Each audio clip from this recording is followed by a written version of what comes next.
আসসালামু আলাইকুম। বিএনপির প্রার্থী তালিকার চমক, বাদ পড়লেন রুমিন ফারহানা। বাংলাদেশের রাজনৈতিক অঙ্গনে এখন সবচেয়ে আলোচিত বিষয় বিএনপির আসন্ন সংসদ নির্বাচন ঘিরে প্রকাশিত প্রাথমিক প্রার্থী তালিকা।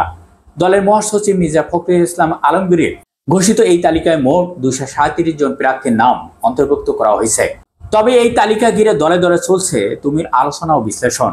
তালিকার সবচেয়ে আলোচিত নামগুলোর একটি হলেন মুক্তিযোদ্ধা ফজলুর রহমান।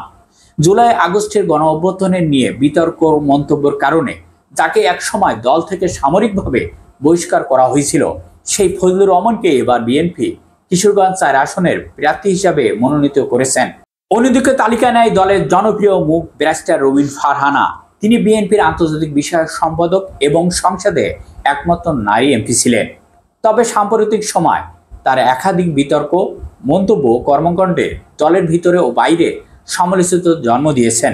বিশেষ করে নির্বাচন কমিশনারের শুনানিতে হাতাহাতির ঘটনা জড়ানো, এনসিপি নেতা হাসান আব্দুল্লাহকে উদ্দেশ্য করে অশালীন মন্তব্য এবং বিদেশি সংবাদ মাধ্যম ভারত বিরোধী সাক্ষাৎকারে এইসব কারণে দলীয় ভাবমূর্তি ক্ষতিগ্রস্ত হয়েছে বলে মনে করেন অনেক সিনিয়র নেতারা এবং বিশ্লেষকরা।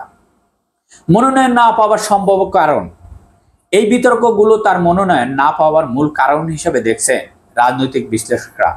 তবে বিএনপির মহাসচিব জানিয়েছেন এটি কেবল প্রাথমিক তালিকা, এখনো পরিবর্তনের সুযোগ রয়েছে। ফাঁকা রাখা আসন, রুমিন ফারহানা যে দুটি আসনে প্রার্থী হতে চেয়েছিলেন, ব্রাহ্মণবাড়িয়া 2 এবং ব্রাহ্মণবাড়িয়া 6, দুটি আসনেই এখনই ফাঁকা রাখা হয়েছে।